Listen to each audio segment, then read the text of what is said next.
કાલ હર, કષ્ટ હર, દુઃખ હર, દારિદ્ર હર, કંટક હર, સંકટ હર, રોગ હર, વિપત્તિ હર, બાધા હર, અકાલ મૃત્યુ હર, સુખ સંપત્તિ કર. નમઃ પાર્વતી પતયે હર હર મહાદેવ. મિત્રો, વડોદરાની અંદર નવ મહાદેવજીના મંદિર એટલે કે નવનાથ મહાદેવજીના મંદિર આજુબાજુ એવી રીતે ગોઠવાયેલા છે કે જેની ઉર્જાથી વડોદરાની અંદર કોઈ મોટી ઉપાધિ આવતી નથી. અને કદાચ જો કોઈ ઉપાધિ આવી તો કદાચ તમને એ કહેવત યાદ હશે કે સુડીનો ઘા સોયથી રૂજાય છે. એવી જ રીતે મહાદેવજીના આશીર્વાદથી વડોદરા ઉપર કોઈ મોટી આપત્તિ આવતી નથી. એનું કારણ છે વડોદરાના નવનાથ મહાદેવ.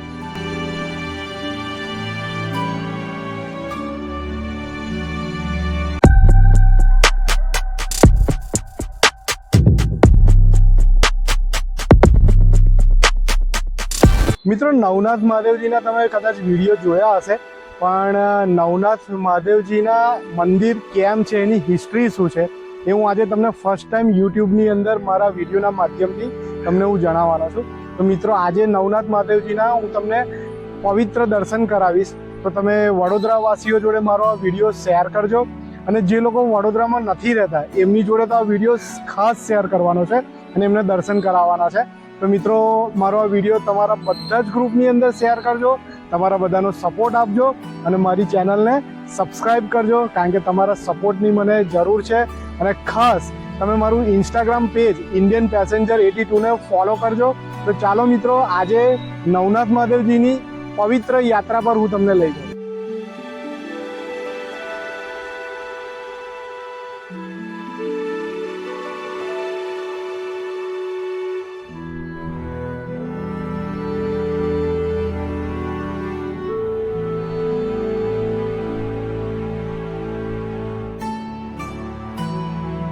નવનાથ મહાદેવનું પહેલું મહાદેવ એટલે સિદ્ધનાથ મહાદેવ. તમે મિત્રો ખંડેરાવ માર્કેટ તો જોયું જ હશે. ખંડેરાવ માર્કેટની એક્ઝેક્ટ પાછળ આ મારી પાછળ દેખાઈ રહ્યું છે સિદ્ધનાથ મહાદેવજીનું મંદિર છે. ખૂબ જ પવિત્ર મંદિર છે અને મરાઠા કાળ શાસનથી અને સયાજીરાવ ગાયકવાડ પરિવારનું એ ટાઈમથી ખૂબ જ આસ્થા હતી ને અત્યારે પણ ખૂબ જ આસ્થા છે. કહેવામાં આવે છે કે વડોદરામાં કોઈ પણ મોટો નિર્ણય લેવાનો હોય ને તો આ મંદિરે લોકો આવતા હતા. હવે સિદ્ધનાથ એટલે સિદ્ધિ જોઈતી હોય ને તો તમારે આત્મ મનોબળ જોઈએ, આત્મ મંથન જોઈએ. તો તમારે જ્યારે પણ કોઈ મોટું કામ તમારું અટકતું હોય, કોઈ મોટું કામ ના થતું હોય તો આ મંદિરની અંદર આવો, અંદર બેસો, તમારું બધું જ કામ દાદા પૂર્ણ કરી દેશે. અને બી કહેવામાં આવે છે કે ખંડેરા માર્કેટનો અવાજ ખૂબ જ આવે છે, પણ તમે જ્યારે પણ આ મંદિરની અંદર પગ મૂકશો ને તો એકદમ મનને શાંતિ લાગશે.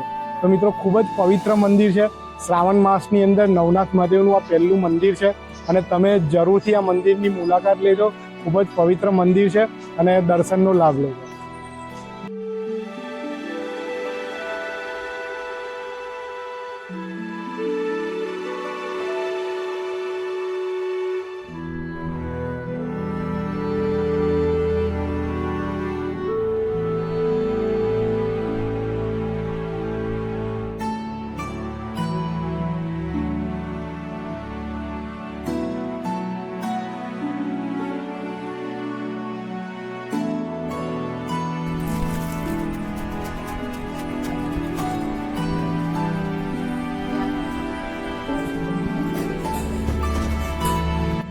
મિત્રો, આપણે શિવજીને ખરા ને બહાર જઈને ફરીએ છીએ, પણ તમને બધાને ખબર હશે કે વડોદરાની અંદર 9 દિવ્ય મંદિર આવેલા છે. નવનાથ મહાદેવ, નવનાથ મહાદેવનું આ બીજું મંદિર રામનાથ મહાદેવ. હવે આ રામનાથ મહાદેવનું નામ કઈ રીતે પડ્યું? તો જ્યારે રામ ભગવાન વનવાસનો જે સમય હતો એ વનવાસના સમય દરમિયાન કહેવામાં આવે છે કે અહીંયા આવ્યા હતા અને શિવલિંગ ઉપર અભિષેક કર્યો હતો, ત્યારથી આ મંદિરને રામનાથ મહાદેવ કહેવામાં આવે છે. અને ગાયકવાડ શાસનના ટાઈમ દરમિયાન પણ આ મંદિરનું ખૂબ જ મહત્ત્વ હતું. તે પૂર્વ દિશામાંથી કોઈ પણ સંકટ આવતો હતો તો આ મંદિર એનું પ્રોટેક્ટ કરતું હતું, એની રક્ષા કરતું હતું. આ મંદિર ખૂબ જ પવિત્ર છે અને સાથે સાથે અહીંયા આગળ નટેશ્વર મહાદેવજી છે, અમરનાથ મહાદેવજી છે અને ખૂબ સારા એવા મંદિર છે આ જ પ્રાંગણની અંદર. અને આ મંદિર ક્યાં આવ્યું વડોદરાની અંદર? તો ગાજરાવાડી સ્મશાન છે ને એની એક્ઝેક્ટ બાજુમાં જ આ મંદિર છે. બહાર મોટું બોર્ડ મારવામાં આવ્યું છે રામનાથ મહાદેવનું. તો મિત્રો, આ શ્રાવણ મહિનાનો ટાઈમ છે તો જરૂરથી અહીંયા આ મંદિરનું દર્શન કરજો. ખૂબ જ પવિત્ર મંદિર છે. અને મિત્રો કોમેન્ટની અંદર હર હર મહાદેવ લખજો અને મારો આ જે વિડીયો ગમે તો તમારા ગ્રુપની અંદર શેર કરજો. અને તમે હજુ મારી ચેનલને સબસ્ક્રાઈબ નથી કરી તો મારી ચેનલને સબસ્ક્રાઈબ કરી દેજો. હર હર મહાદેવ.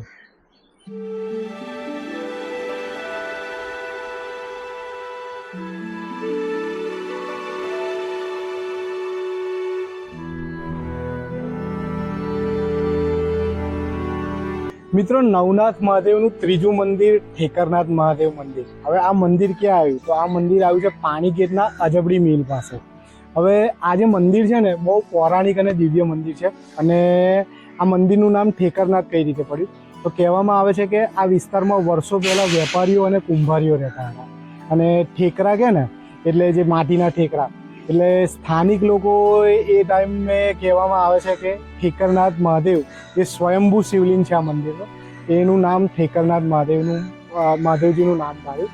અને મરાઠા શાસન દરમિયાન અહીંયા જ્યારે આ જે પાણીગેટ છે ને એનું મેઇન દ્વાર હતું. તો જ્યારે પણ શાસકો જે મરાઠા શાસકો હતા એ આ મંદિરને ખૂબ જ માનતા હતા અને અહીંયા દર્શન કર્યા વગર એ લોકો આગળ જતા નહોતા. તો ખૂબ જ પવિત્ર મંદિર છે. અને એવું કહેવામાં આવે છે ને કે માટીને જે તપે, ઠેકરા તપે, એ જ પ્રમાણે ઠેકરનાથ દાદા જે પાછળ મંદિર દેખાઈ રહ્યું છે ત્યાં તમે આવો ને તો તમારી બધી જ મનોકામના પૂર્ણ થાય. અને અહીં આગળ એટલું પવિત્ર મંદિર છે ને કે તમે આવશો ને અહીં આગળ દર્શન કરવા માટે તો તમને ખૂબ જ એવું આમ અહીંથી નીકળવાનું મન નહીં થાય. અને નવનાથ મહાદેવમાં આ ત્રીજું મહાદેવજીનું મંદિર છે અને ખૂબ જ પવિત્ર મંદિર છે. તો શ્રાવણ માસની અંદર આ મંદિરની જરૂરથી મુલાકાત લેજો અને દર્શન જરૂરથી કરજો.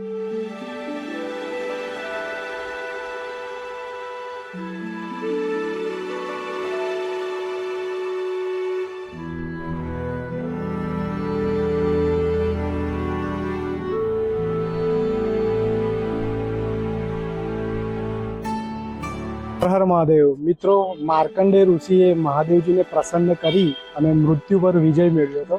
આ એ જ પવિત્ર ભૂમિ છે. અને નવનાથ મહાદેવમાં ચોથું મંદિર એટલે કે મોટનાથ મહાદેવ.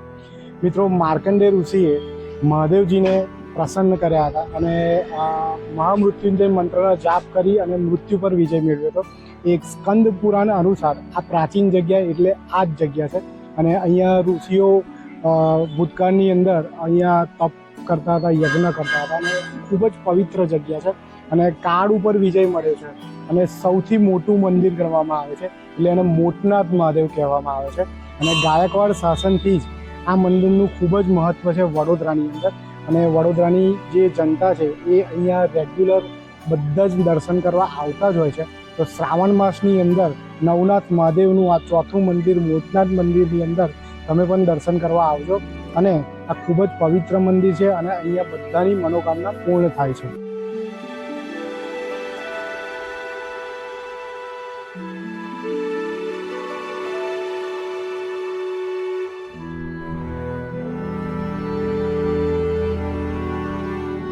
હર હર મહાદેવ. મિત્રો નવનાથ મહાદેવના પાંચમા મંદિર એટલે કે વડોદરાનું રહસ્યમય મંદિર એટલે કામનાથ મહાદેવ. મિત્રો તમને દેખાઈ રહ્યું હશે કે આ કાશી જેવો ઘાટ અને અહીંયા તમને વડોદરાની નદી એટલે કે વિશ્વામિત્રી નદીના ઘાટ ઉપર મિત્રો આ કામનાથ મહાદેવ છે ને વડોદરાના કમાટી બાગની પાછળની સાઈડ આવેલું છે. બહુ જ ફેમસ જગ્યા છે. તમે કોઈને બી પૂછશો ને, ઇવન ગૂગલ મેપમાં બી મારશો ને તો કામનાથ મહાદેવ તમને અહીંયા લઈ આવશે. મિત્રો આ કામનાથ મહાદેવ રહસ્યમય વડોદરાનું મંદિર છે. કઈ રીતે? તો હું તમને એની એક પૌરાણિક સ્ટોરી કહું. એક સફેદ ગાય પોતાનું દૂધ અભિષેક કરતી હતી. તો લોકોએ ત્યાં જોયું કે ત્યાં સ્વયંભૂ શિવલિંગ છે.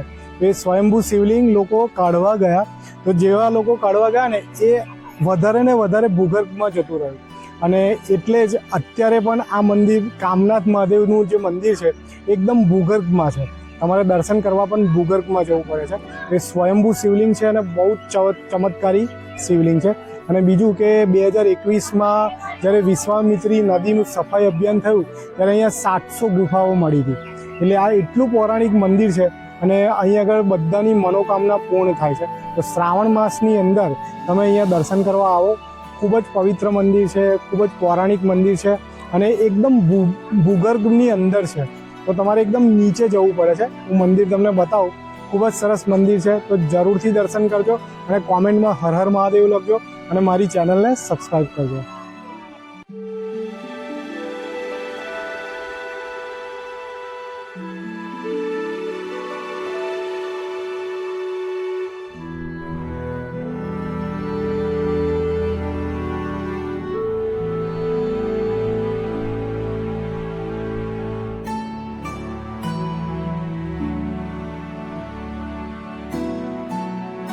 હર હર મહાદેવ મિત્રો. નવનાથ મહાદેવનું આ છઠ્ઠું મંદિર ભીમનાથ મહાદેવ. ભીમનાથ મહાદેવ ક્યાં આગળ આવ્યું? તો સયાજી હોટલની બાજુમાં, અને તમે જેલ રોડથી આવો અને ભીમનાથ પુલ ચડો, એની તમારી ડાબી સાઈડ જ ભીમનાથ મહાદેવ બિરાજમાન છે. હવે આ ભીમનાથ મહાદેવની એક સ્ટોરી છે કે આ ભીમનાથ મહાદેવનું જે શિવલિંગ છે એ કઈ રીતે થયું. તો તમને બધાને ખબર હશે કે પાંડવોના વનવાસકાળ દરમિયાન પાંડવો ભ્રમણ કરતા હતા. તે વખતે પાંડવો આ જગ્યા પર હતા અને આ જગ્યા ઉપર એક એવું માનવામાં આવે છે કે ભીમ જ્યારે જમવા બેસે ને ત્યારે શિવજીની પહેલાં પૂજા કરતા હતા. તો તે વખતે અર્જુને એક મસ્તી કરી હતી કે જે મટકું એ મટકા ઉપર શિવજીનું આભાસ કરી અને ભીમે તો જે રીતે ભગવાનની ઓરિજિનલ પૂજા કરે શિવજીની એ રીતે જ પૂજા કરી હતી. અને બધી પૂજા પત્યા પછી જ્યારે અર્જુને કીધું કે આ તો એક ખાલી તને આ શિવલિંગ ઓરિજિનલ હોય આ મટકા ઉપર કરવામાં આવ્યું હતું એવું ભીમને ખબર પડી અને ભીમને ગુસ્સો આવ્યો અને ભીમે ગદા મારી એ જગ્યા ઉપર. એ ગદાનો પ્રહાર કર્યો, એ જગ્યાએ સ્વયંભૂ શિવલિંગ પ્રગટ થયું અને એ સ્વયંભૂ શિવલિંગ એટલે તમને અમારી પાછળ દેખાઈ રહ્યું છે ભીમનાથ મહાદેવ. તમે આ જગ્યા જોઈ છે કે નહીં મને ખબર નહીં મિત્રો. શ્રાવણ માસની અંદર નવનાથ મહાદેવ જે વડોદરાના 9 દિવ્ય મંદિર એમાંનું એક આ ભીમનાથ મહાદેવ મંદિર છે. તો જરૂરથી અહીંયા દર્શન કરવા આવજો. સ્વયંભૂ શિવલિંગ છે અને ખૂબ જ પોઝિટિવ વાઇબ્સ આવે છે અને અહીંયા આવશો ને તો તમારા મનને શાંતિ મળશે અને તમારી બધી મનોકામના પૂર્ણ થશે. હર હર મહાદેવ.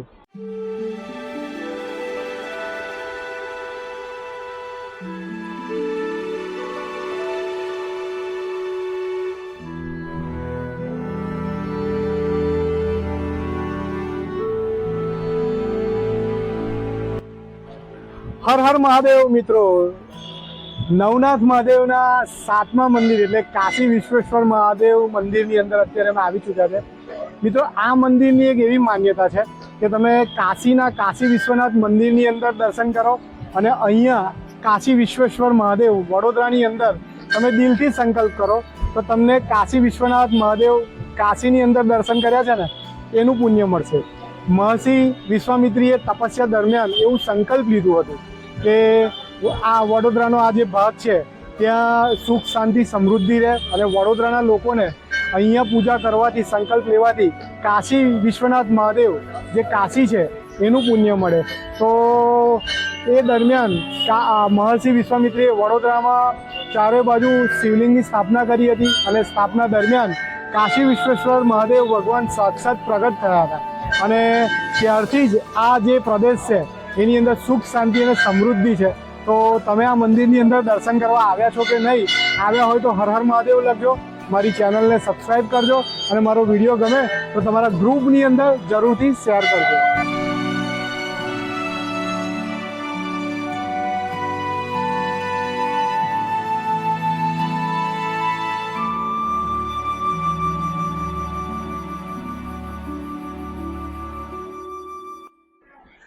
હર હર મહાદેવ મિત્રો અત્યારે હું નવનાથ મહાદેવનું 8મું મંદિર એટલે કે જાગનાથ મહાદેવ. હવે આ જાગનાથ મહાદેવ ક્યાં આવ્યું? તો જાગનાથ મહાદેવ કલાલી ફાટક આગળ એટલે ખિસકોલી સર્કલથી તમે આવો અને આ બાજુથી વરસર બીચથી આવો તો આ જાગનાથ મહાદેવ મંદિર તમને મળી જશે. હવે આ જાગનાથ મહાદેવની પણ એક સરસ સ્ટોરી છે કે ત્રિશંકુ રાજા હતો, એને એવું સંકલ્પ કર્યું હતું કે એને સ્વર્ગમાં જવું છે શરીર સાથે. તો મિત્રો તેની માટે એક યજ્ઞ કરવામાં આવ્યો હતો અને મહર્ષિ વિશ્વામિત્રી ઋષિ જે છે એમને આ જગ્યા પર યજ્ઞ કર્યો હતો. મિત્રો આ જાગનાથ મહાદેવનું પહેલા પૌરાણિક નામ હતું યજ્ઞનાથ મહાદેવ, કારણ કે રાજા ત્રિશંકુ માટે શરીર સાથે સ્વર્ગમાં જવાનો યજ્ઞ મહર્ષિ વિશ્વામિત્રીએ આ જગ્યા ઉપર કરાવ્યું હતું. તો બહુ પૌરાણિક મંદિર છે અને તમને દેખાઈ રહ્યું હશે કે કેટલું સરસ મંદિર છે અને એની કોતરણી પણ કેટલી સરસ છે અને પથ્થરનું મંદિર બનાવેલું છે. તો મિત્રો શ્રાવણ માસની અંદર આ મંદિરની મુલાકાત જરૂરથી લેજો. હર હર મહાદેવ મિત્રો. નવનાથ મહાદેવનું 9મું મંદિર એટલે કોટનાથ મહાદેવ. મિત્રો તમને મારી પાછળ આ સુંદર મહાદેવ દેખાઈ રહ્યું છે. આ મહાદેવ વડોદરામાં વરસદ ગામમાં આવેલું છે. મિત્રો તમને કોટનાથ મહાદેવની સ્ટોરી ખબર હશે, હું તમને જણાવી દઉં કે વિશ્વામિત્રી મહર્ષિ ઋષિ અને બીજા ઋષિઓ તપ કરતા હતા, કારણ કે આપણી વડોદરા તપોભૂમિ છે પહેલેથી. તો ત્યાં કોટાસુર નામનો રાક્ષસનો બહુ જ ત્રાસ હતો. તો ઋષિઓએ ભેગા થઈ અને મહાદેવજીની આરાધના કરી હતી અને મહાદેવજી પ્રગટ થઈ અને આ જગ્યાએ કોટાસુર રાક્ષસનો વધ કર્યો હતો. એ જ આ જગ્યા છે અને ત્યારથી આ મહાદેવ મંદિરનું નામ પડ્યું કોટનાથ મહાદેવ.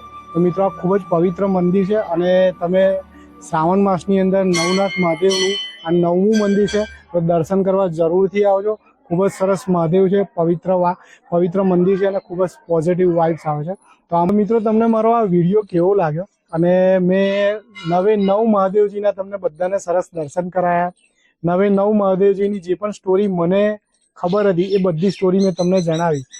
હવે મિત્રો આ વિડીયો જો ગમે તો તમારા ગ્રુપની અંદર જરૂરથી શેર કરજો, શિવ ભક્તોને જરૂરથી શેર કરજો. શ્રાવણ માસની અંદર હિન્દુ સંસ્કૃતિની અંદર નવનાથ મહાદેવનું દર્શન કરવાનું ખૂબ જ મહત્વ છે. તો મિત્રો આ વિડીયો બને એટલો જરૂરથી બધાને શેર કરજો, અને જે મારા મિત્રો વડોદરામાં નથી રહેતા એ બધાને પણ જરૂરથી શેર કરજો, જેથી કરીને એમને પણ નવનાથ મહાદેવજીના દર્શન કરવાનો મોકો મળે. અને મિત્રો હવે હું આ મારો વિડીયો અહીંયા પૂર્ણ કરું છું. તો મિત્રો પૂર્ણ કરતાં પહેલાં એક જ વસ્તુ તમને કહેવાનું કે મારી ચેનલને સબસ્ક્રાઈબ કરજો અને મને તમારો આવો જ સપોર્ટ આપતા રહેજો. મળીએ છીએ મારા નવા વ્લોગની અંદર. ત્યાં સુધી હર હર મહાદેવ, જય માતાજી, બાય બાય, ટેક કેર.